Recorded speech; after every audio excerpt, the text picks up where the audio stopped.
Welcome to the Hot Cage Podcast for February 21st, 2013. It is fight week for UFC 157, Rousey versus Carmouche, the biggest fight in women MMA history. On this episode of the Hot Cage Podcast, the subjects we will discuss will include, but are not limited to, the release of Jon Fitch from the UFC, Cain Velasquez's new 8-fight deal, Silva versus Weidman for 4th of July, and the fight preview for UFC 157. Joining me, as always, is my tag team partner, TJ Craig. TJ, how you doing? Doing great, John. Doing great. And special guest this week from the MMAOddscast and prolific member of Twitter at MMA Adam Martin is, of course, Adam Martin. Adam, how you doing? I'm good, man. Thanks for having me on. Yeah, no problem. Okay, so guys, let's get right into it. We're going to jump right into the flurry. There's a lot to talk about.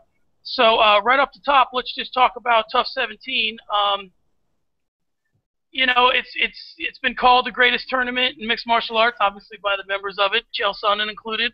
So this week it was Bubba McDaniels, and he talked a fair amount of trash pre-fight. He's a teammate of John Jones. By all accounts, he was just supposed to run through his opponent, and that's not how it worked out. So TJ, how'd you see Tough 17 this week? Yeah, I mean, with Bubba talking that cash load of shit, I thought he was gonna come in there, fire it up, and walk right through him. But like you said, it just didn't happen that way, and he ended up getting choked out. And I think with Bubba too, it was kind of said early on that he does talk a lot and he needs to back up his game. You know, he's been in there with John Jones. He's a sparring partner. But the way he fight, it looked like that's all he was a sparring partner. Yeah, and at the end of the day, he ended up being a sparring partner for Kelvin Gastelum, who I was remiss by not mentioning his name. I think one of the lasting images of this Tough is going to be just, you know, that kind of just dead look of Bubba looking off into the sunset there while he was getting choked out. So, Adam, in your opinion, how do you think Tough moves forward? I mean, Bubba was one of the favorites, so with him out, does it make things more wide open? Or, I mean, we're all expecting Uriah Hall to just run away with the thing, right?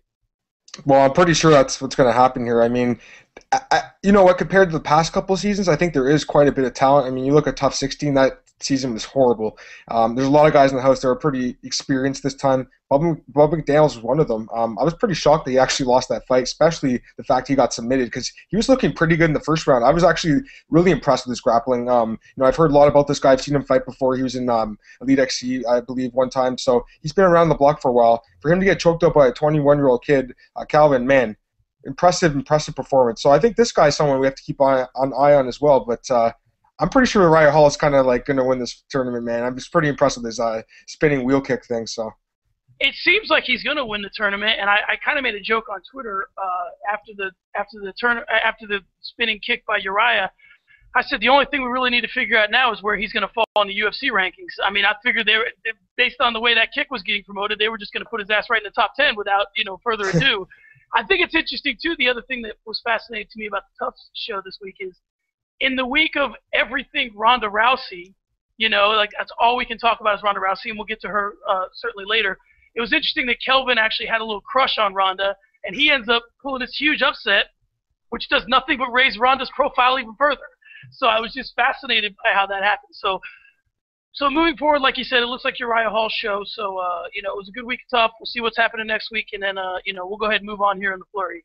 Up next, I want to talk to you guys about Cain Velasquez. He inked an 8-fight deal. Not a lot. I guess I got a question. I'll start with you, Adam. My question is, why do you think the UFC inks fighters to these long-term deals when they're really the only show in town? I mean, Bellator's making a little bit of a noise, but I mean, if you're Cain Velasquez, where are you really going to go? And on the heels of him getting dismantled by Junior Dos Santos, not that long ago, is it wise to give him an 8-fight deal?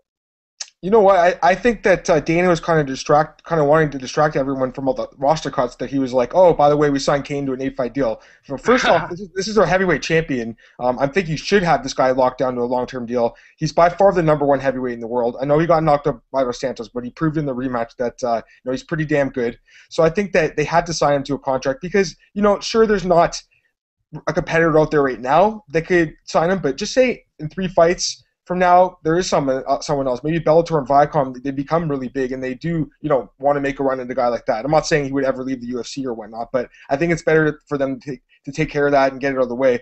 We also know that they offered Anderson Silva the 8-fight contract as well. He wants to do 10 fights apparently.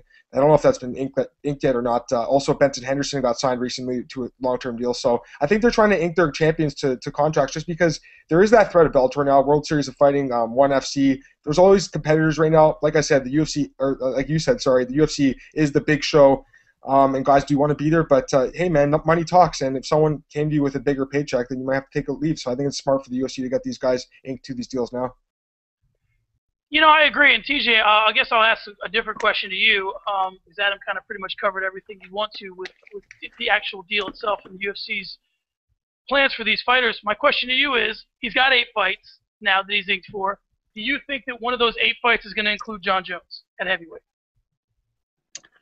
Yeah, your latter ones of that 8-fight deal, I think it could very well be one with Jon Jones, because that's going to push, because the champions are only usually fighting 3 times a year. So we're thinking we're going into the 3rd year with this 8-fight deal. And Jon Jones already said that move up to heavyweight could be in the next, even at the end of this year or next year. So I think that's what they're intending to do. But again, like what Adam said, you got to take care of your champions, and I think that's what they're doing. Even though they're making the cuts, and we'll get to that here in a while. But with those cuts, I mean, you got to protect your assets, and I think that's what Dana's doing right now. Yeah, I agree. I think that, like you said, he's protecting his assets. I mean, he's signing good guys by all accounts. That Benson Henderson, Cain Velasquez. I think he's trying to put forth a good image for his brand, and he's really doing it by signing some good guys. Now, moving forward to guys that have come over from other organizations, Tarek Saffiedine came out, had an opportunity to fight Carlos Condit. He opted not to do it. Now, obviously, Jon Jones in the past has opted not to take fights on short notice, and caught a lot of hell for it. So if you're Tarek Saffiedine, which is interesting that he's ranked below Jon Fitch in the rankings, and here comes the Fitch thing is laying out there, Adam, and we're going to get to it. But let me get your take, TJ. I'll start with you about Tarek Saffiedine. Was it wise to not take a fight with Carlos Condit? I mean, he just fought Nate Marquardt. Is Condit in your eyes is a huge jump up, or if you're Saffiedine, is it just timing? Well, both. I think the jump up to Carlos Condit, I mean, it is a jump up with him, and only having a few weeks to get in the ring with him. I think it was smart of him not to take the fight, because Carlos Condit, I mean, he's a different kind of breed in the UFC. So you have to put your fight plan based around him, and I don't think that was enough time. So especially coming off and coming over, and that's going to be your first fight in the UFC with somebody against Carlos Condit, I don't think it was a smart move. So I applaud him for taking a stand and saying, no, I don't want it at this time. All right, Adam, what do you think? Do you think it was smart on Saffiedine's part, or do you think that you only get these opportunities once in a while and you really have more to gain by fighting Carlos Condit than you do if you get defeated by him on short notice? It's a tough one, man, because I think if he was offered a full camp, he would have taken the fight, no question. But I agree with TJ. I mean, Carlos Condit is an incredible fighter. Really, like he might be one of the most underrated fighters in the world. He's just a warrior, and he comes to fight. And stepping in, fighting a guy like that in like 3 weeks' notice, especially when apparently he was injured or something like that, had some nagging injuries from the Nate Marquardt fight. Don't forget, he was just in that 5-round fight with Nate Marquardt like a month ago or something like that. So it's a big turnaround for a guy like that, especially in his first fight in the UFC. Strikeforce, it's one thing, but fighting under the bright lights of the octagon in the co-main event of a huge pay-per-view card with George St. Pierre, fighting a guy like Condit, that's a tough thing. Was it smart for him to turn it down? It's hard to say, because I think that it definitely pissed Dana off. I mean, Dana mentioned it to the media. He was definitely ticked off. We know about guys like, famously Mauricio Shogun was turning down fights with Glover Teixeira a couple times last year, and Dana didn't like that. And they don't like that. And I think that, we'll talk about the cuts obviously in a second here, but I think that guys that are turning down fights they're gonna get cut, because the UFC needs guys to listen to them and take fights when they want them. And if they're gonna say no, then why do they want to pay these guys, right? So I think Tarek, this is his only chance to kind of do that kind of thing. It is his first fight in the UFC again. So if he ever does this again, I'm sure that they'll just give him his walking papers. It's just not worth it. Yeah, and the UFC is interesting. I mean, they really do take care of fighters, and they put them in a good position, but everything has to be on their terms. So it's tough if you're a fighter to say, I kind of want to control my own destiny and control my. Anderson Silva is doing that, and we'll get to that here in a sec. Now he's trying to carve out his legacy and do things in a certain way. Now he has obviously the cash in to pull something like that off, but let's get to next up. This is the big news this week, and we've kind of buried the lead a little bit in our flurry, but the big news out there is Jon Fitch has been cut among others. So I'll give you the list. It's Jon Fitch, it's Wagner Prado, Mike Russo, Jacob Volkman, Vladimir Matyushenko, Che Mills, Jay Huron, Terry Edom, Paul Sass, Jorge Santiago, Mike Stump, Simeon Thornton, CJ Keith, Matanabu Tezuku, Josh Christophe, and Ulysses Gomez. So there's some guys in there that have been kind of heavy hitters here, and not top level guys, but some guys that are they're definitely names. So I'm going to go ahead and start with Adam. I want you to react to the entire list with the exception of Jon Fitch, and then we'll get to Jon Fitch. Okay, for sure. I can't remember if it was Monday or Tuesday night, actually, the news that Jacob Volkman came out that he was cut. I know that the guy was criticized for his fighting style, but I think that his last couple of fights have actually been pretty exciting. The fight with Bobby Green was a great fight. Dana loved that fight. I'm surprised that he actually was given his walking papers, even though he did lose the fight by submission at the end of it. I mean, it was a great fight up until that point. He submitted Shane Roller in his fight before that, and he got submitted by Paul Sass in his fight before that. So he was actually putting on exciting fights, even if he was losing. So that was a little surprising to me. But really, I mean, a guy like that, losing 2 to 3, we all know that he's had his run-ins with was it the CIA or whatever. He was making those comments about Barack Obama.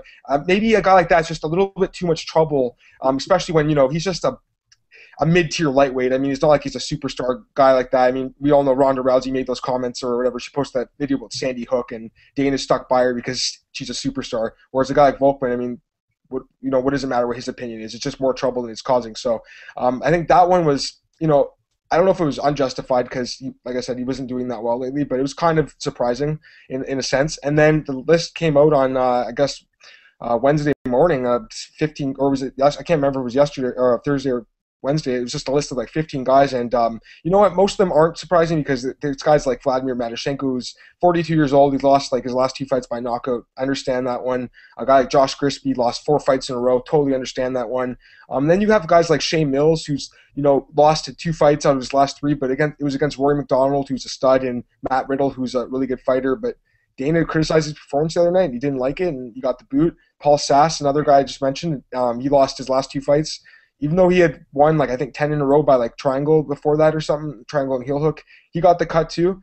So, it's tough, man. Like, I understand most of the cuts. The only one I don't is obviously Jon Fitch. I don't know if you want me to talk about that or later, but hang on, we'll get to that here in a sec. I just want to get TJ's take on the spot on the other guys. So TJ, I guess my question to you is, now with the Strikeforce guys coming in, I mean, are we just trimming the fat here? Is that basically what's going on? They're getting rid of guys that just aren't either dynamic fighters or winners? Yeah, absolutely. I think they're cutting the fat, and you have to, because now they have close to 400, and they have to drop it down with some fighters. And before we saw, usually when you use 3 in a row, you're automatically gone. But now, it's 2 in a row, and if you're not performing like you should, you're going to get cut. I mean, there's a lot of guys now that Strikeforce is gone and they brought them over. There's a lot of guys on the roster, so you have a lot of talent there. So UFC is the best, and it's the reason that they're best, because they have the best fighters. So you're going to have to perform every single time you get in the ring. I mean, there's going to be some fighters that absolutely step in there, and it doesn't matter if they win or lose. They always put great fights. They're company men, so you'll see them stick around, I'm sure. But if you're coming in there and you're not performing well, especially if you're talking or if you're not agreeing with some stuff, you're going to be let go. I agree, and I guess when I look at this list, I mean, if you would have told me, a week ago that any other organization would be able to add this list of guys, I would say good news for them, because, this is some pretty good guys. Now, and we're going to get to Jon Fitch here in a sec, but I think that, you got to wonder for the UFC, I mean, how much money are you willing to spend to just keep guys from fighting in other organizations when they're not really doing anything for you? And if they're fighting on Facebook and they're fighting on your, that's how many times are you going to watch a guy fight on Facebook before you go, what the hell are we paying this guy for? I can't even figure out how to do my goddamn Facebook stream. So who the hell I don't see, I turn it on and I'm like, I'm a pretty savvy guy. I can't even get this thing. So, you watch guys fight on Facebook enough and you're like, all right, it's just, let's just let this guy go fight in World Series of Fighting or Bellator or something. What do I care if he's here? So, okay, now let's get to the major news of the cuts, which is Jon Fitch. So the reason that really prompted Adam to even come onto the show today, which is he and I don't see eye to eye on Jon Fitch being cut. I'll give my because of good manner dictates that I would go first and let the rebuttal go to you. So here's my take on Jon Fitch. I think that Jon Fitch has been in the UFC for a very long time.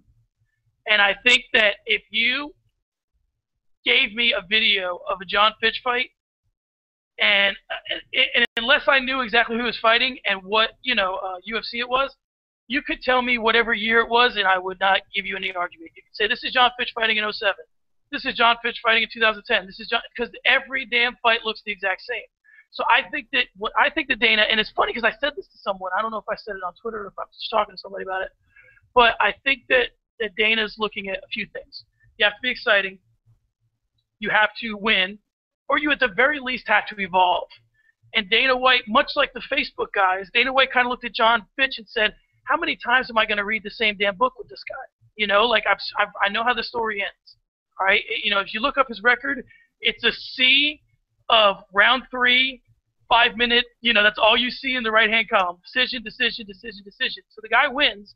And I saw someone on Twitter. I didn't say who it is. Ross Finkelstein said that he listed a bunch of guys in the 170-pound division, and he said, "Well, Jon Fitch beat all these guys," which he said Diaz and Condit, which I thought was ridiculous. But so that's my 2 cents. I think that the reason why you get rid of a guy like Jon Fitch is because he's singing the same old song he's sung forever, and you're tired of hearing it. So, Adam, the floor is yours. I think it was shocking they cut Jon Fitch, but I'm starting to make more sense of it today after what Dana said. I agree completely with you. The reason they cut Jon Fitch is to make an example out of everyone that you have to perform in the UFC. You cannot just lay on guys for 15 minutes anymore and win fights by decision. They don't want guys like that in the UFC. That's why guys like Jacob Volkman got cut, and that's why Dana White was talking smack about Clay Guida today. He said Clay Guida used to be an exciting fighter, and his last couple fights he's gotten away from it. So I think a guy like Guida is on the chopping block too. I mean, they're going to give him a fight with Chad Mendez next, and if he loses that fight, they're probably going to boot him out of the UFC because he's one of those guys that just takes guys down and holds them there. It's a little messed up because the sport of mixed martial arts, wrestling is a big component of it, and it seems like the UFC kind of wants to push that element out of it, and they want to make it more of a striking-based sport, which I do understand because, like Dana said today, people aren't buying pay-per-views to watch Jon Fitch fight. Let's be honest here. I know he had a great fight with Eric Silva, but no one was really no one really ever wanted to see him fight. It's the reason that people are angry they got cut is because, first off, like you said, he's been in the UFC for like 7 or 8 years. He's fought for the title. He has been in some great fights. The fight with St. Pierre was great. The fight with Eric Silva was great. But the reason people are angry he got cut is because he is ranked in the UFC's own top 10. So it doesn't really make sense to me, especially why you would cut a fighter who is apparently one of the top 10 in that weight class in the world, because the UFC has the best fighters in the world, right? Now, I know Dana said that, he was ranked number 1 for a time, and then he went to number 2, and then he went to number 6, and now he's at number 9. So guy's on a downward swing. Well, yeah, he is on a downward swing, but you know what? He's only 34, I think. I mean, there's a lot of guys in the UFC that are like 40. Look at a guy like Vitor Belfort, actually. A couple years ago, he had lost 3 fights in a row. Look at him now. He's one of their biggest stars. So sometimes you have to kind of, stick through guys. Now, the difference being between Vitor and a guy like Fitch is obviously, Jon Fitch's style isn't very exciting. But it's a message. It's a message for all the wrestlers, especially in the UFC. Guys like Mike Pierce, a guy like that. You look at his record. I think it's like 10 and 4 in the UFC, and or 10 and 3 maybe. His only losses are like top competition, but his fights are very boring. And if he loses his next fight, even though he's got like 3 fights winning streak right now, he can get caught. A guy like that. So I think that, like I said, they're trying to turn the sport into more of a striking-based sport. And if you are going to be a grappler, they want people like Ronda Rousey who go for submission attempts. They don't want guys that just line on top, because I think Dana thinks that in a way it's exploiting like a hole in the sport, in that you can grapple with a guy, but if you're not doing anything with it, what are you gonna? It's not exciting, right? So you can still win fights with it, though. That's the problem. So like you said, I think that it's just the UFC's trying to make big guys on their toes right now to keep them exciting, and it's hard to say because, man, that's a lot. The fighters already have a lot of pressure on them, and now knowing the fact that they're going to cut 100 more fighters, like I don't know who they're going to cut, but I mean, we talk about trimming the fat. That's trimming more than the fat. I think 100 fighters. That's crazy, man. That is crazy, and I guess TJ, I'll turn it over to you, kind of based on what Adam said, I mean, is it the UFC or should it be the UFC's job to? I mean, their job is to sell tickets, and I understand that. But should they be kind of regulating the way in which guys perform and where they fight if they're successful? And I mean, is this kind of equatable to moving in the fences or changing the rules of football, to get the scoring up? I mean, chicks dig the long ball. They certainly don't dig the lay and pray. So, what do you think about that? I mean, is that what this is akin to? I mean, it is mixed martial arts, and I agree. Fitch was a surprise to me too. I know he's a wrestler, and that's his game, but that's his game plan, and that's how he usually would win. He would get you down and wrestle you and do a little ground pound and work from there. So it was a little surprising that he was in the top 10, and they did cut him. But I do see the opposite side of that is, you have to be exciting, and you are dropping. So if you're dropping, if you're not performing like you used to, you got to go. You got to get walking papers. So they do want exciting fights. We talked about this before. There's a different kind of fan now. Fans like us have been around a long time, and we've seen different styles, and we've seen it evolve. But people coming into the UFC right now, those guys are looking for the exciting knockout or the tap out, and they really want to see the fierce two guys in there fighting, going toe to toe. And I think that's what Dana's trying to say is no more boring fights. We want people to go toe to toe. Look at what he said against Matt Riddle against Che Mills. He was pissed off about that, and I backed up Matt Riddle. I was like, he implemented his game plan. He didn't want to stand with Che, but with Mills because of his hands, and he took him down and he won the fight. And Dana White was pissed about it. So yeah, I think it's kind of leaning towards how he wants people to stand up and really brawl inside of there and give fans what they want. I agree, and I'm going to throw this back. Obviously, we're going to go ahead and keep going with this because I'm just fascinated by this Jon Fitch topic. But Adam, I'm going to throw this back to you. Do you think that this is interesting. TJ and I were kind of joking a couple weeks ago. I said that we should start a Twitter handle, and if anybody does this, you heard it here first. We should start a Twitter handle called Dana's Shit List, and every time someone gets on it, we should follow that guy. And I think, is this kind of a case of, so like, Dana, like, could you imagine if you were a fighter and you look at your phone and you see you were being followed by Dana's, you're on Dana's Shit List. So great idea. I mean, he always gets, when somebody gets on his shit list, he never forgets. No. And at the end of the day, so, I mean, does any of this go back to the fact that he wouldn't fight Koscheck?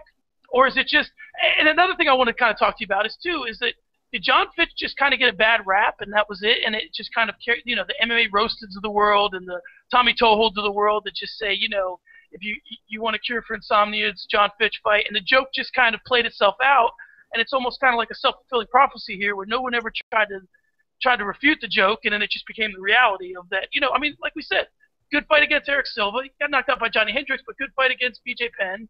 I mean, yeah, Damian Maia kind of, the old out-Fitched Fitch kind of shit they're saying. But, I mean, did he just kind of become a victim of not really standing up for himself? He didn't fight Koscheck, got on Dana's shit list, and then when Dana saw the opportunity, that was that. Yeah, I mean, Dana said today, that he doesn't have any problems with Jon Fitch or whatever.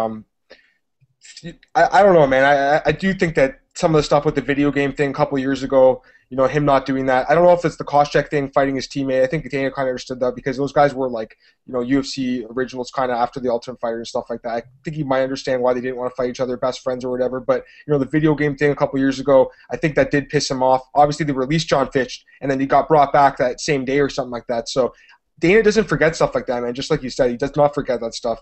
I think the Dana shit list thing that you're talking about is a great idea. I think it'd be really awesome, actually. But as far as Jon Fitch goes, I think that I think that people just, like you said, they kept saying, "Oh, Jon Fitch is boring," and then was he really that boring? I don't know if he was that boring. I mean, he wasn't the most exciting fighter, but it seems like people were treating him like this guy's the worst thing in the world to watch. It's like more boring than watching paint dry. I don't think it was that bad. But I think that the joke just kind of, like you said, kept going and going, and all the guys like MMA Roasted, Tommy Toll making jokes about it. That's fine, you know what I mean? But I think that finally, like, the joke got taken a little bit too far, and Dana probably got tons of tweets on his Twitter. He probably got tons of people saying, "Man, Jon Fitch is boring" and stuff like that. People just kept saying that. They say the same thing about Ben Askren, even though he won his last fight by a doctor's stoppage. They're going to still say he's boring. You know what I mean? So I do think the joke kind of went a little bit too far, and at the end of the day, he suffered for it. So, it is fascinating to me too. It is fascinating. I think that what Dana is saying today is that basically we're paying Jon Fitch $66,000 or whatever to show. are people buying $66,000 worth of pay-per-views to watch him fight? I guess Dana said no. I guess it's just one of those things that the cost didn't, it didn't make sense for them. They're not making money off Jon Fitch. They're losing money off of him. So I guess basically that's why. But again, my thing is, the UFC is $1 billion company, and we know they have a lot of money. Why do you have to get rid of Jon Fitch? But again, it's making an example of the guys. So. I agree, and the two things I'll say to kind of put a period on the whole Jon Fitch talk is that one's kind of a funny note. The other is just a stat that was brought to my attention today. I guess that Jon Fitch, now he's been in the UFC for a long time, so let me start by saying that. But I guess that he is the total, I don't even know how to say this, most strikes in UFC history is Jon Fitch. Most strikes landed. So I don't know if that's a longevity thing or it's hard to say the guy's boring if he's done that. So, he's been in the UFC as long as GSP has, so. And the other thing that I thought was kind of funny was you mentioned Ben Askren. I read on Twitter today someone said that if Ben Askren were to fight Jon Fitch, that would be the fight that saves boxing. I thought that was a good line. So I had to give. I don't know who said it. I wish I could have given him the proper credit for saying that. Okay, next up we're going to do a few call-outs, which are just guys that take to Twitter to kind of call people out. Tyrone Woodley, on the same day they said goodbye to Jon Fitch, they basically said hello to Tyrone Woodley. They inked him, and Woodley wants Jake Shields. So I'll start with you, TJ. One, does a Woodley-Jake Shields fight interest you? And what does this kind of set the table for in terms of Woodley? Do you think Jake Shields should take that fight? Yeah, I think it's a great fight for Tyrone. I think him coming over and with his last fight that he just made a statement coming to the UFC, and he wants to jump up in competition. And what a better way to call somebody out like Jake Shields? He's a veteran. He's been moved around a couple weight classes, and it's really a viable opponent for him. And I think it was I like it when people call out other fighters like this. They want to test their skills, and what better way to do is just gradually move up in opponents. And I think it was great. And I think the signing of him was great. Even when he was fighting, I talked to you about this, that Tyrone was one of the guys to put on the map. We got to watch out for this kid because he's still young. But I think he has something in his skills, and I think he'll be around for a while. I agree, and I guess I'll kind of switch gears a little bit with you, Adam, and talk about Jake Shields because from everything that I see, Jake Shields doesn't seem like the same guy since his father died. So where do you think his career is going, and could it taken a guy like Tyrone Woodley out? Now, if you think Jon Fitch is in trouble, Jake Shields, he takes laying and praying to a whole nother level. So do you think that he should fight a guy like Woodley? Where do you see Jake Shields moving forward? Man, really good question, guys. It's difficult to say because Jake Shields, when he was in Strikeforce and Elite XC, this guy was like one of the best welterweights in the world. He was like on a 15-fight winning streak or whatever. He comes into the UFC, fights GSP. I was there for that fight. I was in Toronto. I live in Toronto, obviously. Even though GSP did beat him up, he actually made it competitive on the judges' scorecards. Two of the judges had it 48-47 for GSP. So Jake Shields was like one round away from winning the welterweight title. But since then, he's just kind of really fallen off. The loss of his father, I think, has really devastated him. He took that fight with Jake Ellenberger, I think, like a week after losing his dad. He got knocked out with knees. I think that was a bad idea. I think he should have pulled out of that fight. I think he should have told, the UFC. I think they would have understood. His dad died. His dad was a huge part of his life, huge part of his martial arts career. Passes away, and he takes a fight against a guy like Ellenberger, and he hasn't been the same since. His last fight against Ed Herman, obviously he did win that fight, but like you said, it was like that lay and pray style that we all come to hate and detest, and he won the fight that way. The same with the fight with Akiyama, not a good fight at all. It wasn't really lay and pray that one, but it wasn't a good fight at all. So, Jake Shields, he is in danger of being cut for sure because he has a huge salary. I think he's making close to six figures, maybe even he's making six figures right now. So he's another guy that we make jokes about on Twitter, but hey man, wait till next week when they're going to announce the next line of cuts or whatever. I guess he's gonna get another fight because he's coming off a win, obviously, or whatever. But I think it was good that Tyrone called him. I think it's a good opponent for him because I think that Tyrone Woodley is a really talented fighter. He can use his wrestling and keep this fight on the feet. He's going to probably knock Jake Shields out again, and then Jake Shields will probably get cut after that. So it was a good idea by Tyrone Woodley. It would probably be one of the biggest wins of his career. Jay Heron is a decent fighter, but Jake Shields is like on a whole other level in my opinion. So I agree with TJ. I like when guys like that call him out. But it's not to bring up the Jon Fitch thing again, but a couple years ago, people were making comparisons between Tyrone Woodley and Jon Fitch because a lot of his fights where he was laying and praying, lying on top of guys, but he turned it around. He started becoming exciting. He started standing up. His fight with Nate Marquardt was absolutely insane. The fight with Jay Haran was great, the knockout. So he's a guy that was given time to kind of change his game, and it's worked for him. So I'm really excited about him coming to the UFC. It's a tough fight for Jake Shields if he does take it. He's going to be going back to 170, I guess. He's coming off some sort of drug suspension. We've never found out what that was for. Some people are making the jokes that maybe he was hanging out with Diaz brothers too much and he was smoking some reefer, but I'm not too sure about that, man. I think that he would have probably just said, I smoked some weed or whatever. It was probably something a little bit more than that. So we won't find out what drug he took. Maybe it was something. You look at guys like Alistair Overeem. He was on the PEDs and now he's not, and he gets knocked out. It looks terrible in his last fight. A guy like King Mo tonight. He was the guy who got caught for PEDs last year. He got knocked out tonight again. So, I don't know what PEDs Jake Shields was taking, but I don't know how he's going to look back at 170, man. We'll see.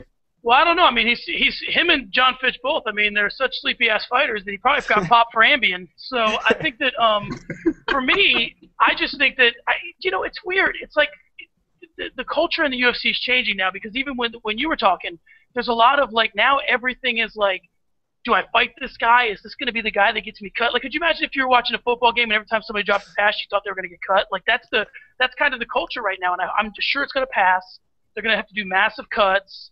But I mean, it's weird. If you're the UFC, what do? I mean, you have these massive cuts, and all you're doing is bolstering the rosters of your opponent, of your rivals, of Bellator, World Series of Fighting. I mean, you're just giving them more and more fighters to then, I mean, if I was UFC, honestly, I would cut all old fighters and be like, oh, the window's short anyway. If you guys can get some, make some hay with these guys, good luck. So, all right, the next call out is going to be one Frankie Edgar, who recently lost his title shot, and now he's calling out Cub Swanson. Called first on the Hot Cage podcast, TJ, if you'll remember, by me. I thought Frankie Edgar and Cub Swanson would be a hell of a fight. I'm going to go back to Adam for this one.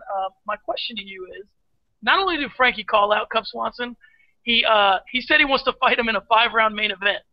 The thing that fascinates me about that is who the hell ever asked for 5-round fights? It's almost like Frankie goes, I need to fight 5 rounds because I'm going to give you the first 2, and then we'll figure out the next 3, later on, and then, I'll get pissed at the judges. And it's like he needs 5 rounds because he knows he's a slow starter and his cardio is great. So what do you think about this fight, and how do you feel about someone calling someone out and requesting a 5-round fight?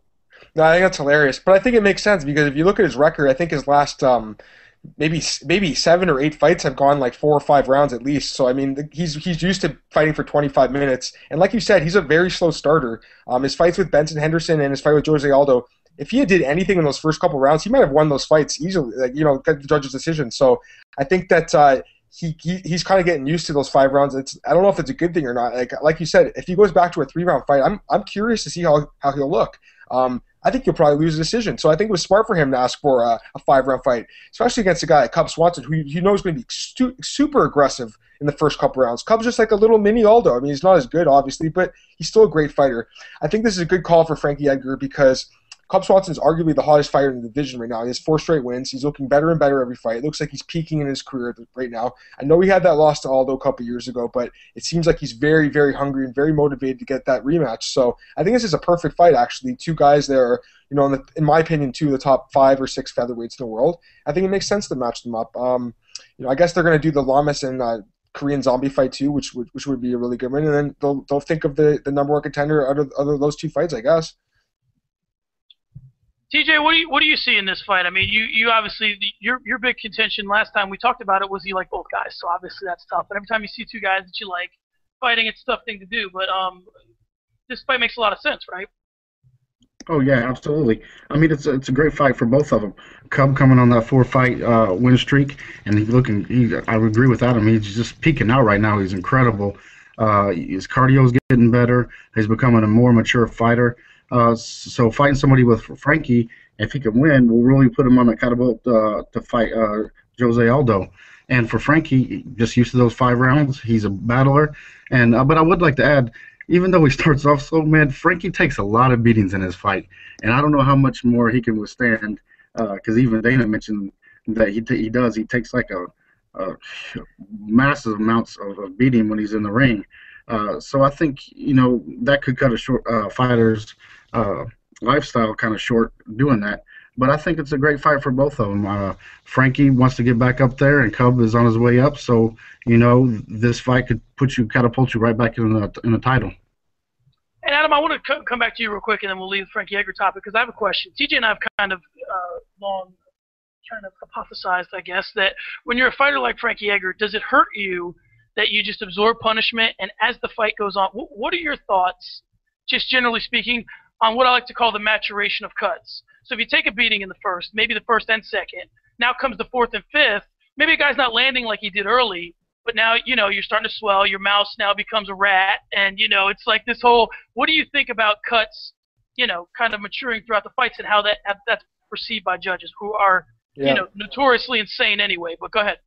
No, I think it's a great point you bring up, actually, because I think in that fight with Aldo, I'm one of the few people that actually scored the fight for Frankie. I gave him the last 3 rounds, but if you look at his face after the fight, I mean, I can see why the judges gave it to him. I can see why most people did give him the fight, even though if you look at the statistics, Frankie actually outstruck Aldo in those last 3 rounds, so I don't think I was that far off in saying that, but if you look at his face, he was cutting and he's bleeding, and like you say, he had mouses and the rats and whatever, so it does play a factor with the judges. Another fight recently was Pat Curran against Patricio Pitbull in Bellator.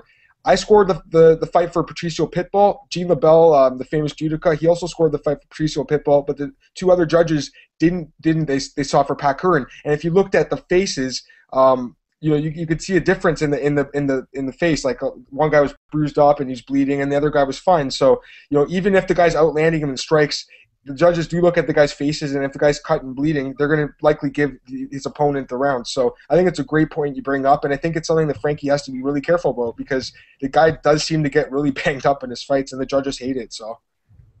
And some guys just cut differently than others do. I mean, Benson Henderson looks like he just went for a jog after every fight, no matter how much abuse he takes. He got his – I mean, TJ and I were there at the WEC fight when he just got his head kicked off by Showtime Pettis, and after the fight he looked like he just, got out of the shower. So it's like – I don't know. Okay, let's move on. Next up, this is not so much a call-out as something that's in the works.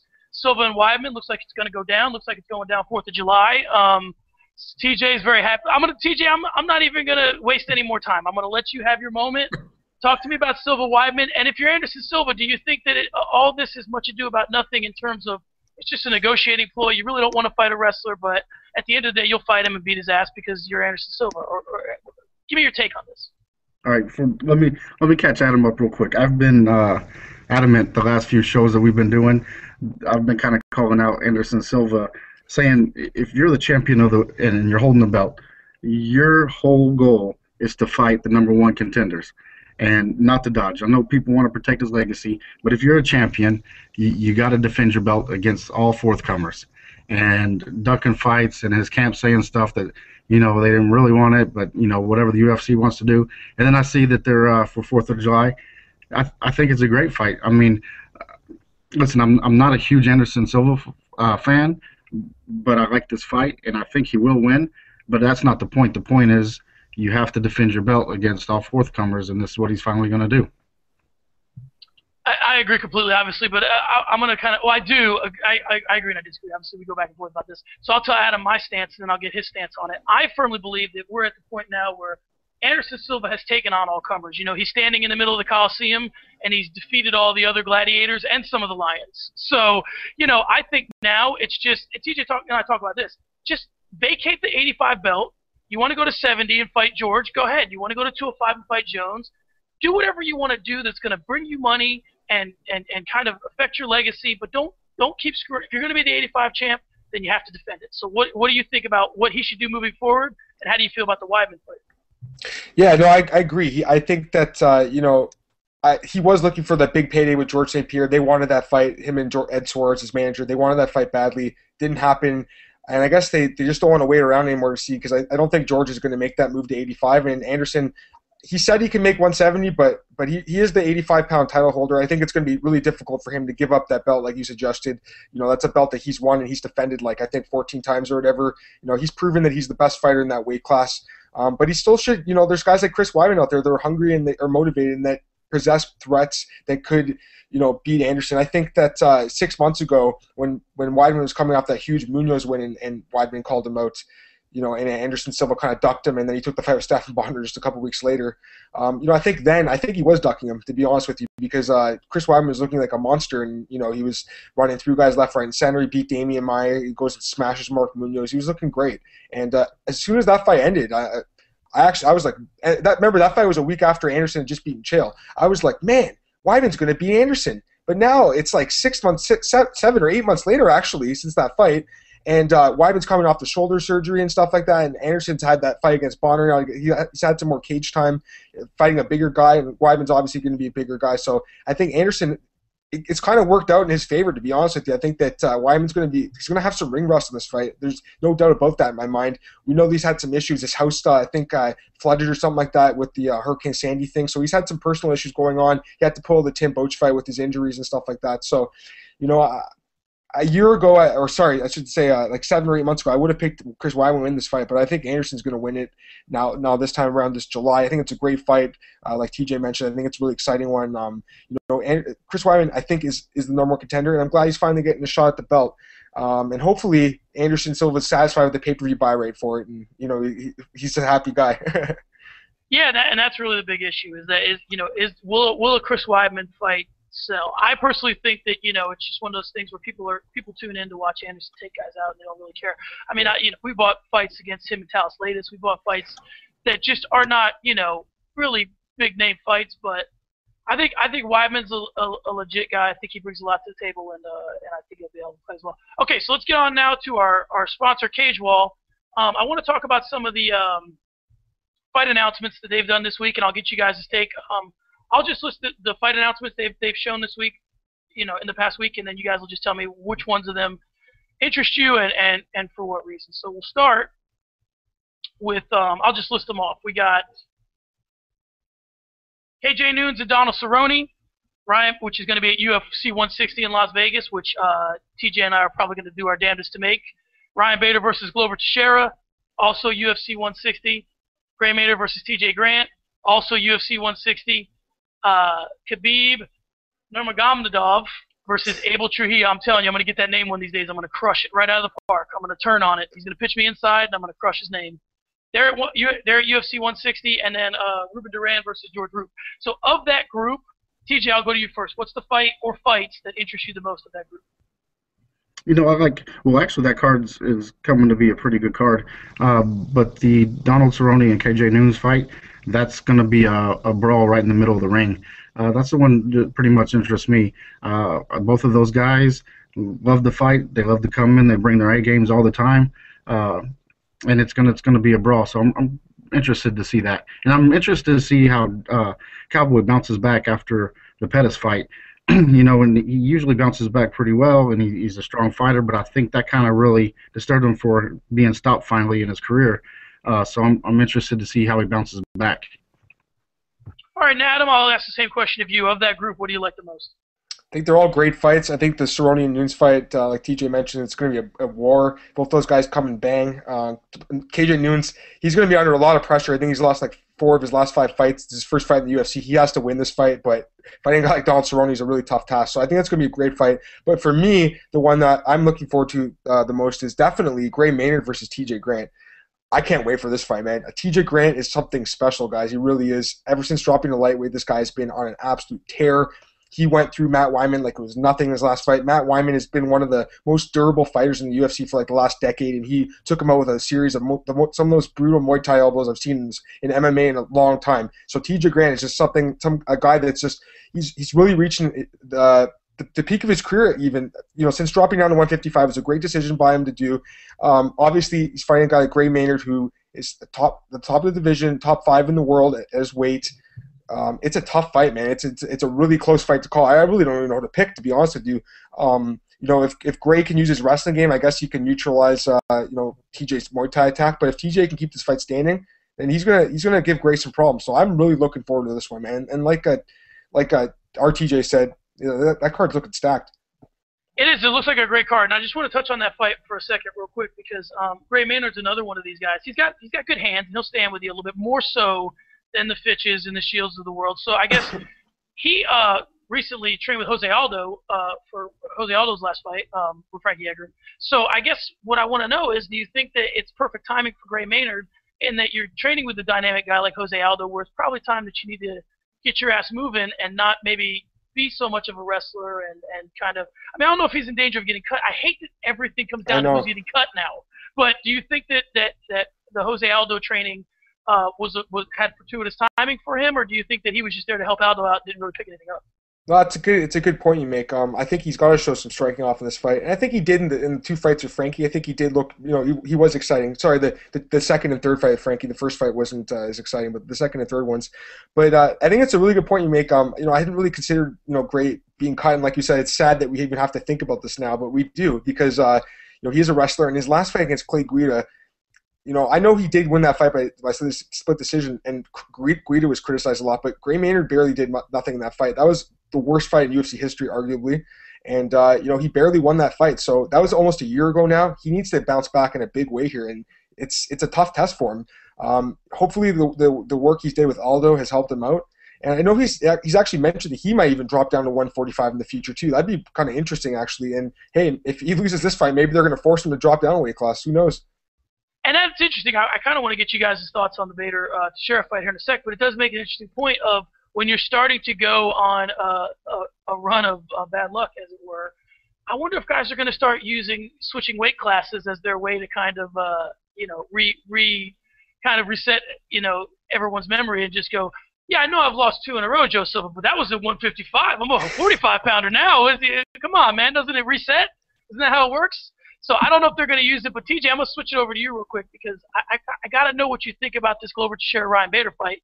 And I'm going to resist the urge to ask what the employment implications would be for Ryan Bader should he lose because I don't want everything to go down that road. But talk to me about this fight. I think this is a sleeper of a fight. Yeah, it could be a sleeper of a fight. Bader had a great showing, but he had to have that last showing. He had to come in there. He had to dominate because he was already on the verge. We talked about him slipping. I mean, he dropped down, I think, on some people's cards. It was like he was ranked number 20th, and then now he wins his last one. He's back up in the top 15, some in the top 10. But he really needed that. Glover Teixeira, he came out and pretty much just took control of the whole Rampage fight. So for these two to match, it's going to be interesting because Bader needs to win again, and Glover Teixeira, he has that knockout power, and he's on his way up. So it's going to be interesting. I think it's going to be a pretty good fight. And I think that it's, again, with Fitch thing, it's kind of like a perception becomes reality because, we got it like Ryan Bader's this guy who's kind of reeling. And if you look at him, I mean, he lost to Tito, he lost to Bones. But, there's no shame in losing to Bones, obviously. Tito, that's a different story. But beat Brills, beat Jackson, lost to Machida, spectacularly. And then he beat Matyushenko. So I guess my question is, why do we think that Ryan Bader is reeling, Adam? And what do you think? I mean, I got to give props to Glover Teixeira for even taking this fight because, he has more to lose in game. So what's your take on this fight? Sorry, what was your question there for a sec? I didn't hear you. My question was, what do you think? Why are we perceiving that Ryan Bader is somehow reeling when all that he had was the loss to Machida, and then we got to give props to Teixeira for taking a fight that really he has more to lose in game? I think it's that Tito loss, man. I don't think people forget about that. That was embarrassing. Let's be honest here. He was a huge favorite to win that fight. Goes in and gets, I think Tito knocked it out with a little punch, and he choked him out with the guillotine in 2 minutes. So that's the fight that people really remember and they have in the back of their minds. I can't forget about it, to be honest with you, myself. Like you said, losing to Bones, no shame in that at all. Losing to Tito Ortiz, not good. And then the Cheetah fight, did nothing in the fight, and then he got frustrated, put his hands down, ran forward towards the best striker in the division, and got knocked out in a punch. So, like TJ said, I think that win over Matyushenko kept him from getting axed. I know I don't want to keep bringing up the cuts or whatever, but it's a good question because the fight with Quinton Jackson, Ryan Bader basically just out-wrestled him in that fight. It's not like that was an exciting fight. Sure, he got the win, but it wasn't an exciting fight. He knocked out Jason Brills. Sure, Jason Brills is a glass chin, and Jason Brills is a nobody. So he kind of is, been a little inconsistent. I'm not going to say he's reeling. I think that's a little too much, but he hasn't looked that great lately. And this is a really tough matchup for him. Glover Teixeira is a monster. I know he's getting really hyped up here, and people are saying he's the second coming of John Jones or whatever. He's going to be a contender. He is, though. I think he's going to be pretty good. I don't know if he'll beat John Jones, but I think he can beat most guys in the division, and I think he's going to knock Ryan Bader out in this fight.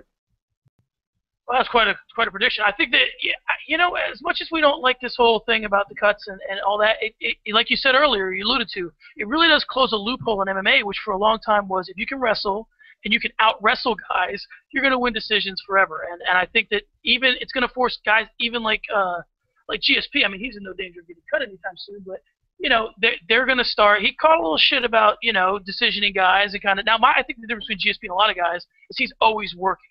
You know, I mean, I'll never forget him just cranking that, you know, that key lock on, or the Kimura on Dan Hardy, and Dan Hardy was just like, I'm not tapping, so you might as well just take my arm home with you because I'm not tapping.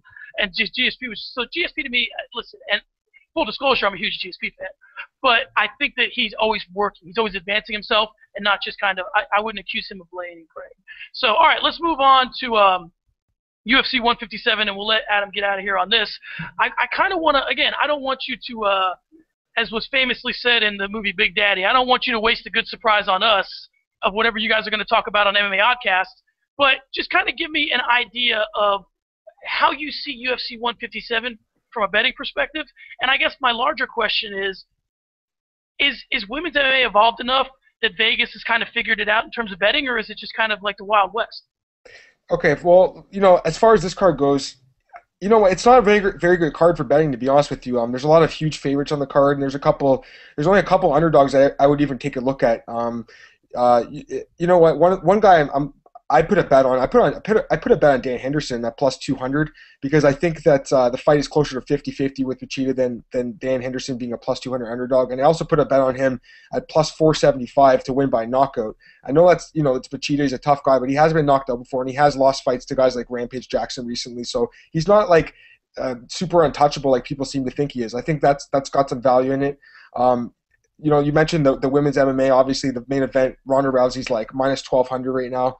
I think the books have figured it out, man. And I think that they know these girls are pretty tough chicks. The people that make the lines, they do watch Invicta. They watch these events. They know the women that are good. They know Ronda Rousey's good. You know, obviously from a betting perspective, minus 1,200 is pretty crazy, but I think it's justified. You know, I think that Ronda Rousey's gonna. There's the only way I think Liz Carmouche wins is if you see a fluke spinning back fist like you saw tonight in Bellator with Emmanuel Newton, something like that, like a fluke punch where her opponent's keeping her hands down at the wrong time, or maybe Liz cuts her and the fight stopped by a cut. That's the only way I can see this fight, you know, going in Carmouche's way. So I know a lot of people are thinking about making a bet on her at plus 800 or whatever she is. I think you should save your money. I don't think she has much of a chance of winning. You look down the card. I'm just trying to think of what else is there.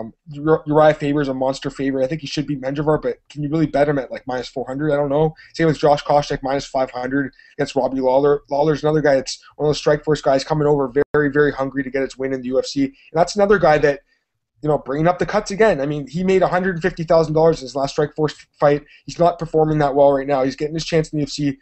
You know, Robbie Lawler goes in there and he loses, he's probably going to get cut too. And you know what? Josh Koscheck, I hate bringing this up, but I mean, if he goes in there and he wrestles and looks boring, maybe he gets cut too. It's pretty crazy to think. So I think that, you know, you stay away from that fight as far as betting goes. I'm trying to think what else is there. There's a couple guys like Brendan Schaub that people are really looking at as far as a bet goes, but I don't think you could trust, you know, putting money on guys like Schaub's chin. We've seen him get knocked out in his last couple fights, so I think that's a bad bet too. Like I said, man, I think it's a bad card from a betting perspective. I think there's going to be other opportunities. I think the card next week in Japan is going to have a lot of betting opportunities now. I think Hector Lombard will probably knock out Yushin Okami, so I think that's one we'll look at. But obviously that's next week. So, you know, I'm looking forward to the card. I think it's going to be good, but you know, I'm probably not going to be making any extra coin off this one.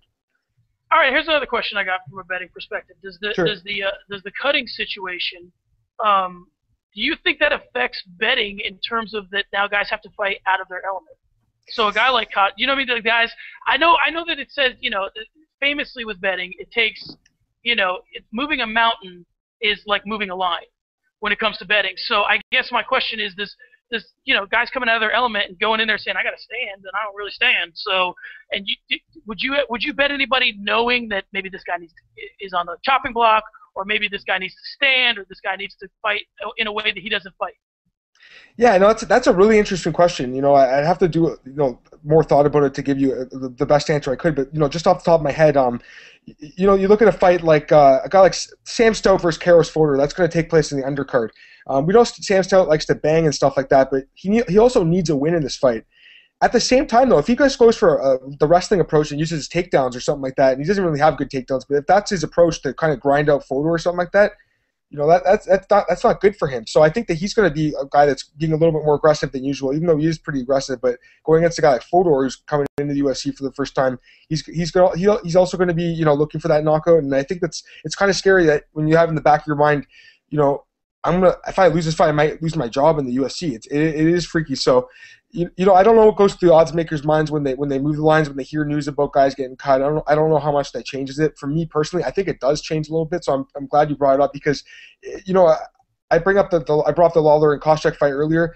If Koscheck wins that fight, he's going to have to wrestle Robbie Lawler. I don't think he's going to beat him in the stand-up. So if Dana's telling Josh, hey, Josh, look at your friend Jon Fitch. He just got cut. He's wrestling him. You better stand in this fight. He's going to get his head knocked off. So it is really interesting to think about. I'm glad you brought that up.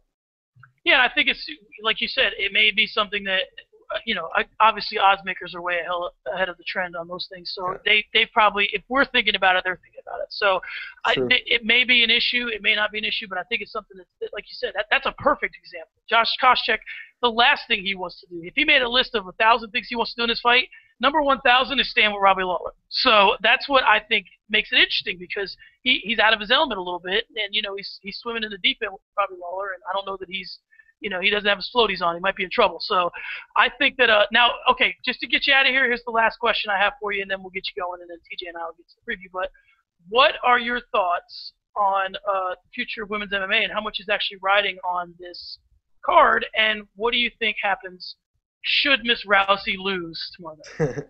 I'm excited, man. I've always been a fan of women's mixed martial arts because it is mixed martial arts. Just has, it's just a woman instead of a man in the cage. I've heard a lot of people, friends of mine, casual fans of the sport. They've said, I don't want to see women fight, and I don't really understand why not. Why not? I've seen. Wars. I've seen better fights from women than I have from guys. Like last year, Sarah Kaufman versus Alexis Davis was one of the best fights I've seen in Strikeforce. All of Ronda Rousey's fights have been super, super exciting just because she's got that armbar. Invicta Fighting Championships, all their cards are amazing, amazing fights. So I'm glad the UFC finally made a decision to bring the women over. I think that it's going to be great for the sport. I think it's going to bring a lot more larger female audience to the sport, which can only be a good thing. I think all three of us right now, we're all guys that, we're trying to make our living doing this. I think that, the more attention the sport gets, the better. So I'm glad that they're having the success they have this weekend or whatever Dana's saying. I hope that, for the UFC's sake, Ronda does win the fight because, they're banking their everything on her, man. If she loses this fight, they're in so much trouble. I think they'd probably give her a rematch with Liz. They probably say, like, oh, it was too much pressure. So I don't even know what would happen, man. To be honest with you, it's a great question. I think they would give her a rematch, but, again, I don't expect it to happen. But this is mixed martial arts, man. It takes one punch to end a fight. People don't realize that sometimes. It takes one punch. How many times have we seen upsets? Like I said, tonight, the perfect example. King Mo's going to destroy Manuel Newton. And you don't even think about the fact that Manuel Newton's been around for like 15 years. The guy's been around for a long time. He's a tough guy. And same with Liz Carmouche. She's a tough chick. She's fought, guys, I should say not guys, girls like Marlos Kunin. She was competitive with them. So, it's going to be interesting to see what happens on Saturday night. Like I said, I don't think we're going to have to worry about that because I do see Ronda getting her hand raised. But hey, man, I'll just say this: I don't want to be near Dana White if that happened because I'm pretty sure he'd be shitting bricks. Okay, one more thing, and again, I want to get you out of here, but I got so many questions. No worries, man. We're gonna have to do this again. My question is two parts when it comes to the fight tomorrow night. One, I told TJ a couple weeks ago, I actually think that Liz Carmouche winning would be good for the UFC, and this is why I believe that because I think you already have a star in Ronda Rousey. So by Liz Carmouche winning, all you do is create another star. Now she's the girl to beat Ronda Rousey. Now she has some cachet. So one, let me get your take on that, and two, who do you think really is going to determine the future of women's MMA? Male fans or female fans? That's a good question. Let me start with what was the first question again? Let me just sorry. There's two questions there. The creating of the star. Okay, right. So I think that Ronda Rousey. I think that her star power is being a little overblown right now, to be completely honest. I've seen Ronda fight on Showtime many times, but I think a lot of people have never had Showtime as a channel. They've never seen her fight in Strikeforce. A lot of people don't watch Strikeforce. So I think it's a little, I don't blame you for saying she is a star right now because Dana's telling everyone she's a superstar. But I don't see that yet. I think she needs to win this weekend. and in front of that big audience of the UFC in order to prove that. But you're right. If Liz does win, you do create another star. So I think in a way it's a win-win situation in a way. But man, they put so much promotion behind Ronda Rousey. They spent so much money behind her. It's going to be a little bit disastrous if she does lose. But again, if Liz does win, you do kind of create another star. And then she's also got the whole lesbian gay community behind her. She's the first openly gay fighter in the UFC. So there are some benefits if she did win. As far as women's mixed martial arts and who's gonna make it big, I think it's both. I think it's male and women. I think men have to start accepting that women can fight just as good as men can. Just because we have different sexual organs doesn't mean that we're not human beings, and we can't do mixed martial arts. As good as the other sex. I think that both sexes can participate in the sport, and I'm glad that the UFC, like I said, has finally brought them in. But I think it will take a joint effort from male and female audience members and fans to make it work. It's going to be a big test this weekend, and hopefully it passes, because I do want to see WMMA stay in the UFC.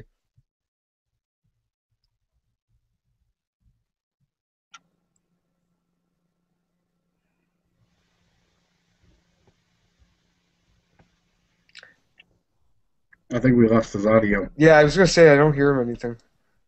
Oh, there we go. Oh, there we go. I'm back. So anyway, back to what I was saying about Adam. I was complimenting you, and you didn't even hear it. Oh, damn it. I said there. Right. Well, don't worry. I got tons. I said there you have it, folks. The word from Adam Martin, who is going to take over Ariel Helwani's position as the most prolific Canadian MMA journalist in the world very shortly. He is on the rise, much like Miss Rousey. Adam, I appreciate you coming on. Listen to Adam on the MMA Oddscast. You can find it on iTunes. That's where I found it. Follow him at MMA Adam Martin on Twitter, so you can put a little extra coin in your pocket and get smart for once. Stop just watching guys stand and bang. Learn the sport from Adam. He knows it. So, Adam, we'll definitely have to do this again. I appreciate you coming on. Thanks a lot, guys. I had a blast. Let me know whenever you want me on. Absolutely. Take it easy. See you guys. Thank you. See you, man. All right, Mr. Craig, and then there were two, so it's back down to me and you. Let's get to the business of previewing this UFC 157. It's a great card. It's headed up by future star, a current star, perhaps future legend, Ronda Rousey. She's taking on Liz Carmouche. Let's get right into it. What are your thoughts on this fight? You're much more into women's MMA than I am, but I am learning. What do you see in this fight? Man, I think it's going to be actually a really good fight. Liz Carmouche, she has a great stand-up game. She's a baller. She brings her A game. She's always pressing the fight. She'll fight you toe-to-toe. She'll move in. And then we have Ronda Rousey, whose longest fight has been 4 minutes. So, for a total of fights, she hasn't even fought a whole fight before, even all of them combined. So it's going to be interesting on whose game plan is going to get implemented.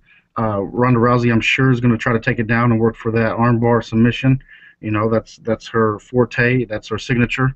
But I'm telling you, people are underestimating Liz, and I'll tell you, if Ronda Rousey comes in and if she's not careful, she could very well get caught with one of those punches. And if she does, it could be a long night for her. I will have to say, just by watching, the UFC story on these two, they've done a really good job. But Ronda Rousey's just super fast. She's quick. Just moving. She's been working on her ground game more. So it's going to be interesting. If you want me to take a pick, I'm going to have to go with Ronda Rousey for a couple reasons, because I think it's needed for women's MMA, and then I think she'll ultimately win. I agree. I think she's going to win, but I think there's a few key points we need to talk about. Number one, and Chael Sonnen said this about Brian Stann, so I'll kind of echo it about Liz Carmouche. Liz Carmouche is an ex-Marine. She did some tours, in, we'll just call it the shit. She was in the shit, that's for sure. So what Chael Sonnen said about Brian Stann is, he said, Brian Stann's not scared of me. He's not scared of 10 of me. So what I'm telling you is that when Liz Carmouche goes to that ring, to that cage, the last thing that's going to be going through her mind is fear. She's not afraid of Ronda Rousey. She's not, she's made of iron, that girl. So that's not even question. So with that being said, if you factor that into the fact that, and I said this on Twitter today, and I fully believe it, no one in the history of MMA has ever had more pressure on them going into a fight than Ronda Rousey this weekend. Ever. I can't even think of one. You know, the biggest fight in MMA history, by all accounts, was Stephan Bonner and Forrest Griffin. They had no idea the magnitude of that fight when they were fighting it. Ronda Rousey has every idea of the magnitude of this fight. She fully believes, which I don't agree with, but she fully believes that the future of women's mixed martial arts is riding on her shoulders. Yeah. I disagree with that because I think Dana's shown a commitment to it, but she's a star, man, and if she loses, you know, there's going to be a lot of broken hearts out there as far as fans of hers. So I'm going to take Rousey as well, but I think that she's really, really – I mean, listen, she's an Olympian. She's been there on some big stages as well, but, I mean, if you're going to tell me that I guarantee you more people are going to watch this fight than watch her in the Olympics. Yeah, absolutely. So, and Olympics are huge, but it's judo.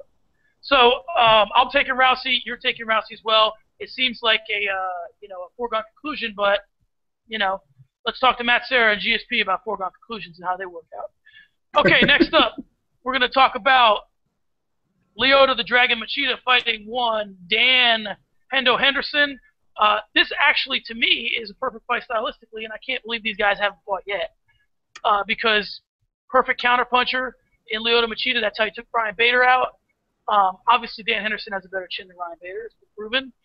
And Lyoto Machida, Dan Henderson is just going to stalk. He's going to look to drop that H-bomb. So, I mean, it seems like they're playing into one of those hands. It's just who's going to, put forth their game plan. How do you see this fight playing out? Yeah, I think you hit it right on the head. It's going to be a pusher against a counterpuncher, and who's going to land first and who's going to catch it. I think Dan Henderson has better hands than Machida, or heavier hands than Machida. But Machida's crafty, and he can work from different angles. He can fight from backing up, and that's how he catches people. And then don't forget about the kicks, too. Dan Henderson come charging in, he might catch one to the jaw and look like, he might get a broken tooth in there.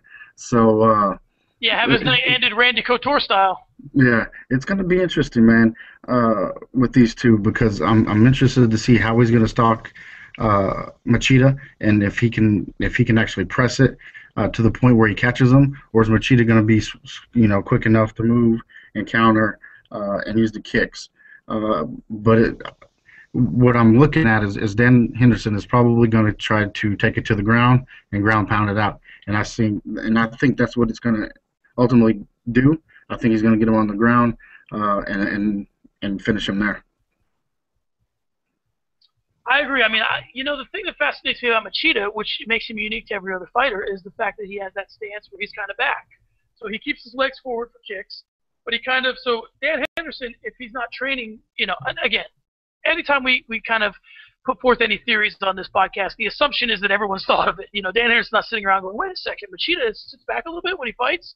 I'm not telling Dan Henderson anything he doesn't know.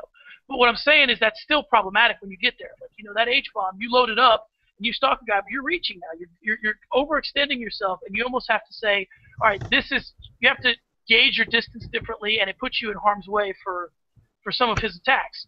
So, again, styles make fights, and I think these guys were just, born to fight each other.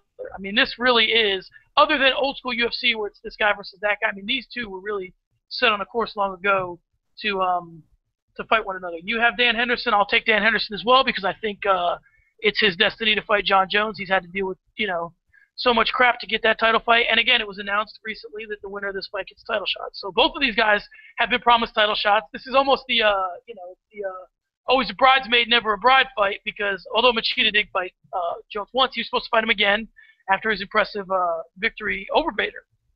And it never happened.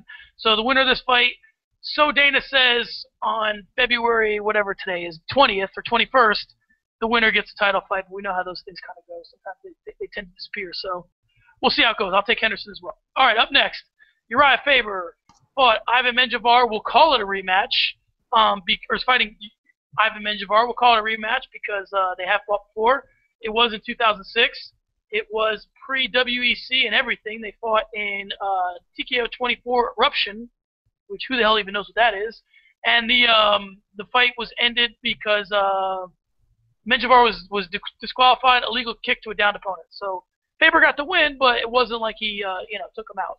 So, when I saw this fight, it seemed like, what the hell is Uriah Faber doing fighting Ivan Menjivar?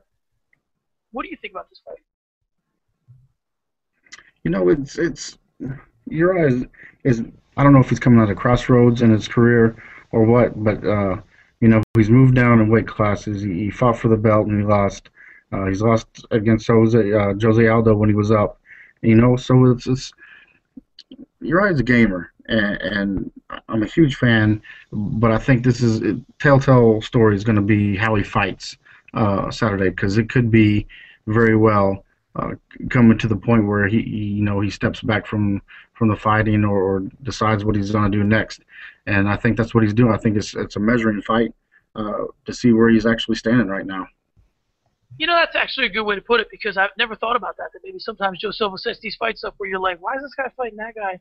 And, like, for example, Chad Mendes fighting Clay Guida doesn't make a whole lot of sense. But, if you're Joe Silva, maybe you're like, what's this Chad Mendes all about? And can we get Clay Guida out of the UFC because we're sick of his bullshit? So this may be that. This may be, okay, we know Uriah is still Uriah, we'd like to think, but he's getting a little older, getting a little slower. But he's only really been in there recently with studs. So how do we know that, has he truly lost a step? Or, as a matter of fact, this fight looks a lot to me like Ryan Bader fighting Machishenko. You put him in there with a guy who, by all accounts, he should beat. But if, you're Uriah Faber and you take Ivan Menjivar the distance, and you're Joe Silva, you're still kind of like, well, it's Menjivar, man. You took him the distance. So that's not as impressive. So it's problematic for us. So what do you think about this fight? You're taking Uriah, right? That makes sense? Yeah, I'm going to take Uriah. I'll probably go to decision, but I'll take Uriah. I hope for Uriah's sake it doesn't go to decision. We're linked up on our fight picks this week. I'm taking Uriah as well. I'm going to go ahead and say that he Ryan Bader's this situation and takes Ivan out the second. So, all right, next, a highly anticipated fight that may, again, be another Bader, Machishenko, Faber, Menjivar situation. We got Josh Koscheck. He's fighting Robbie Lawler, who it was announced today in the press conference, not announced, but reporter said in the press conference today that I'd say it like it was like somebody goes, Robbie Lawler hasn't been in the UFC for 10 years. So I just wanted to get that out there. He asked him a question about not being in the UFC for 10 years. So that kind of raised my eyebrows because Robbie Lawler once upon a time, pre-John Jones, pre-Brandon Vera, was the guy that we thought was going to be the next big thing in the UFC at once upon a time. He fought on FX. Or was it FX? He fought on like a Best Damn Sports Show type thing back in the day on Fox, or a subsidiary of Fox, and the early days of the UFC Fox connection, and everybody thought he was going to be the man. So he gets Josh Koscheck here. Now, on the heels of what Adam said in terms of now having to worry about your job and not being able to fight your fight, do you view this fight differently, or is it a landslide for Koscheck? No, I think you have to kind of view it differently. Everybody's been put on notice. He said they're cutting 100 more fighters, Dana said, but he didn't give any indication, to the public of what that's going to be. So it's going to be interesting because if he goes in there to try to stand with Robbie Lawler, he just might get caught. He might get put down off of that. So it's going to be interesting. Is he going to go in as a wrestler or is he going to go in as a brawler? Yeah, and that's a good question. And I brought it up to Adam for a reason, and the reason was that, you can't just discount something like this whole cutting issue. I can't say cutting, like the guys are slicing themselves to feel. Guys getting released from the UFC.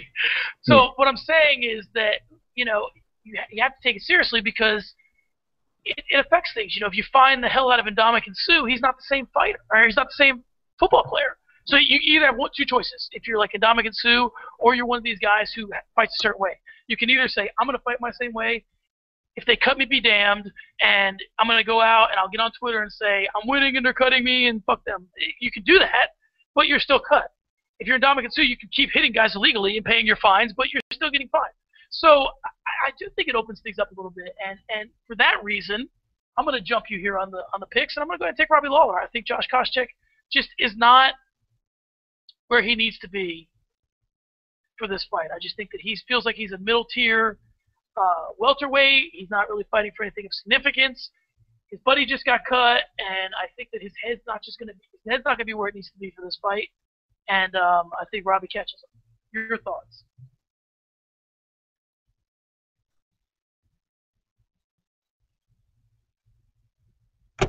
I'm gonna go with Koscheck on this one. I think he comes in there. His friend just did get cut. I think he's a brawler, and he talks a lot of trash too. You either love him or you hate him. But I think he comes in there, puts on a good fight, and he takes it. All right, so that's settled. Let's get on to the business of Court McGee and Josh Neer. Court McGee, he won the Ultimate Fighter a couple years ago. He's been up, he's been down. What do you see with him and Josh Neer? We talked about this, that they put this on the main card, and I was trying to think, why was this one Brendan Schaub, and we talked about LeVar Johnson not moved up or something. But if you look at it, man, Court McGee has had some good fights, and Josh Neer is a brawler too. So it's an exciting fight, and I think after I got over the hump of why, and I look back at it, I think these two can really put on a good fight, and it could be one of the fight of the nights on the card. Well, it could be, and it brings up an interesting situation where now maybe we need to assess. Like now we need to start maybe if we're going to be looking at these cards, and how we look at like a UFC on Fox and we say, seems like they're touting the lighter weight guys because they're putting them in main events. Maybe that's kind of what they're doing here, and we start to see obviously it's obvious depending on what card you're on, the prelim or main card, the UFC's level of commitment to you and how they see you in the future.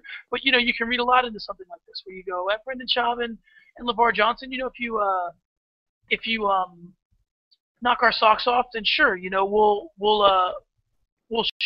give you your props, but we're not expecting it. Maybe what they'll do is they're just going to make it a prelim fight because if it's exciting, they can fill space later on in the night by doing that. By putting that fight in instead of having it on the main card. So it always comes down to this: who you got? I'm going to have to go with Court McGee on this one. I think just with the stand up and moving, I think he's a better striker. So I'm going to have to go with Court. I'll take Court as well. I think that, like you said, I think Court he didn't win the Ultimate Fighter for no reason. I think that he's got some skills there. He needs to put it all together, but I think that he's not going to have too much trouble getting through Josh Neer. Now, as far as the rest of the card, obviously Brendan Schaub, LeVar Johnson's interesting. Anytime Sam Stout fights, my eyes are open, and he's got my attention.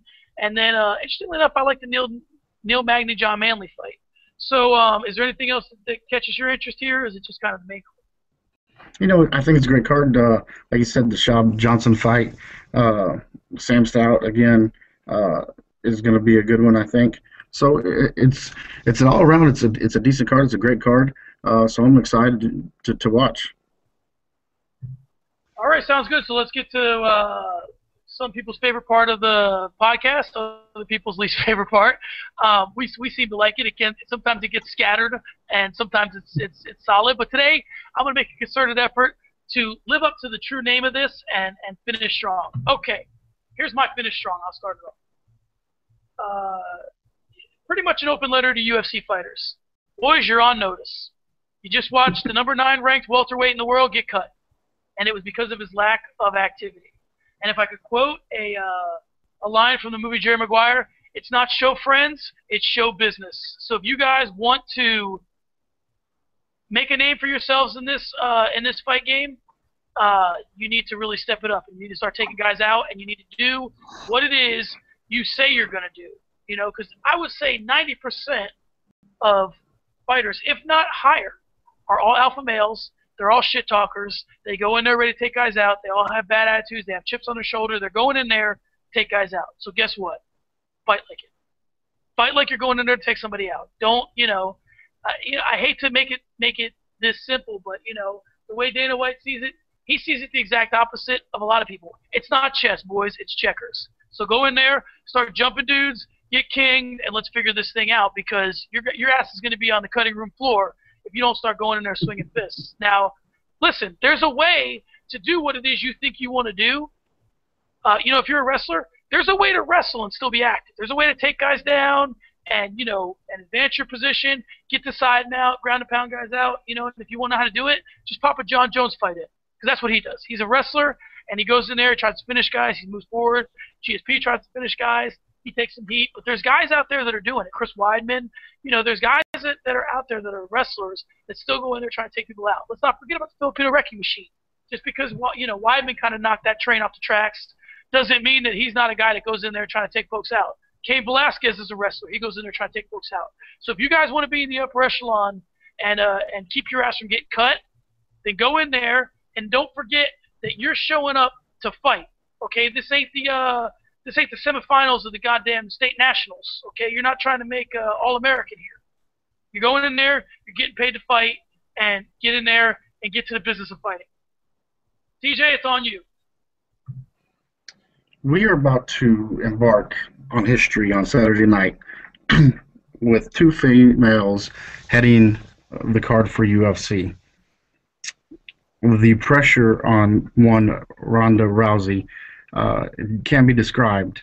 Not only is she putting pressure on herself for women's MMA, but Dana has put a lot of stock into this woman. And we're going to see how these stressful factors are going to weigh in on her when she walks them down that aisle and steps into the octagon. I hope she can adapt to it. I hope she overcomes it. I hope she wins. But I don't want it to become an excuse for Carmouche if she openly beats her decisively. So we are going to be on history making on Saturday. I hope women's MMA is here to stay. I enjoy it. I think fans will enjoy it too once they watch the fight, and I'd like to see more of it. That's a fantastic finish. Strong puts this week in perfect perspective. All right, that's it for this week's Hot Cage podcast. I would like to thank Adam Martin of MMAOddscast for joining us. Also follow him at MMA Adam Martin. Follow us at the Hot Cage Daily. Follow our sponsor CageWall at CageWall.